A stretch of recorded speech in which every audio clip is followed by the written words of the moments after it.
À 10 ans, on est presque un homme. À 10 ans, on parcourt tout seul le quartier 3.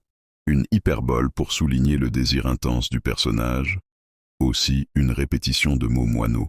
Pour attraper un moineau, mais le moineau ne vient jamais. Il désire tant ce petit moineau. 4. Une métaphore pour comparer la mémoire à une substance malléable. Ma mémoire était une cire fraîche. 5. Une antithèse pour exprimer la nécessité d'un changement radical pour renaître. Pour y renaître, il fallait d'abord mourir. 6. Une personnification pour attribuer à la bouilloire une action humaine. La bouilloire chantait. 7. Une métaphore péjorative pour insulter le destinataire. Que t'arrive-t-il, chien galeux? 8. Une synecdoque, figure de rhétorique qui consiste à prendre la partie, AX, pour le tout, femme. J'attendais un moment avant de voir surgir de la foule les deux AX. 9. Une comparaison pour souligner la similitude entre deux objets. Une lampe à pétrole identique à celle de notre voisine 10. Une métaphore, charmer les oreilles des voisins, est une métaphore qui compare le fait de parler aux voisins à l'action de les charmer. Cela suggère que la personne qui parle a des talents de persuasion ou d'éloquence qui peuvent captiver les gens. Elles nous conseillèrent de monter sur la terrasse charmer les oreilles des voisins 11. Une hyperbole pour souligner l'intensité de la souffrance, des nuits blanches qu'elle avait passées à gémir. 12. Une comparaison pour exprimer l'importance de la présence de l'autre. Sans toi, le soleil deviendra froid. 13.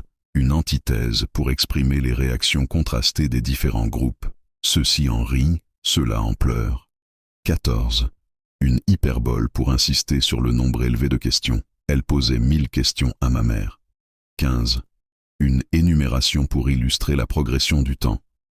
J'ai 6 ans. L'année prochaine, j'en aurai 7, et puis 8, 9 et 10, 16. Une énumération pour décrire le contenu de la boîte à merveilles. Dans ma boîte à merveilles, il y avait des clous, des boules de verre, des anneaux de cuivre, un minuscule cadenas sans clé, des encriers vides. 17. Une comparaison pour évoquer un souvenir sensoriel. Le bruit de ses narines me rappela le son de la trompette de Ramadan. 18. Une métaphore pour décrire le coucher du soleil. Le soleil en robe d'or s'attardait à l'horizon 19. Une métaphore pour exprimer l'énervement face à une situation. Elle me demanda si j'avais l'intention de braire pendant longtemps encore 20. Une répétition pour exprimer la fermeté de la décision. Non, je ne voulais pas dormir, je ne voulais pas pleurer. 21. Une personnification pour évoquer la présence menaçante des démons. Autour de moi, rôdaient à les genoux les démons noirs invoqués par la sorcière 22. Une métaphore pour décrire la condition des femmes. Les femmes continuaient leurs éternels voyages 23. Une hyperbole pour souligner une longue période de temps. Des siècles passèrent.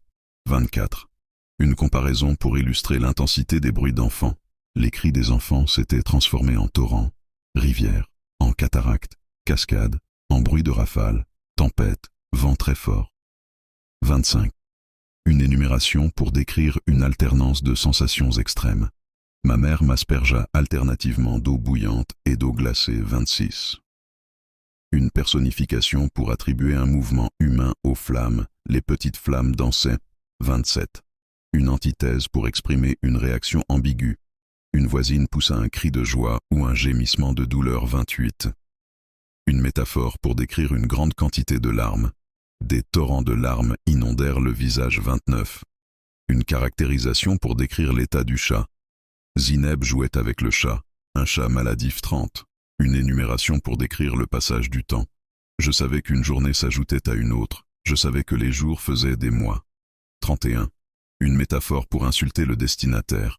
Tu es un cadavre et je n'aime pas toucher les charognes.